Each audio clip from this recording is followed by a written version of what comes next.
بسم اللہ الرحمن الرحیم۔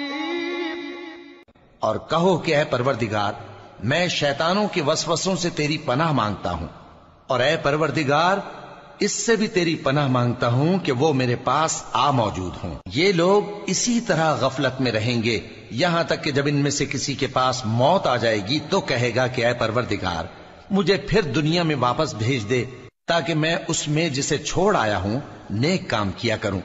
ہرگز نہیں، یہ ایک ایسی بات ہے کہ وہ اسے زبان سے کہہ رہا ہوگا اور اس کے ساتھ عمل نہیں ہوگا۔ اور ان کے پیچھے برزخ ہے جہاں وہ اس دن تک کہ دوبارہ اٹھائے جائیں گے رہیں گے۔ پھر جب سور پھونکا جائے گا تو نہ تو ان میں قرابتیں رہیں گی اور نہ ایک دوسرے کو پوچھیں گے۔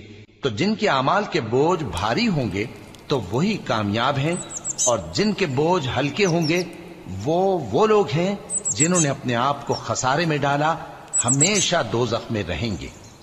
آگ ان کے چہروں کو جھلس دے گی اور وہ اس میں بد شکل ہو رہے ہوں گے۔ کیا تم کو میری آیتیں پڑھ کر نہیں سنائی جاتی تھیں؟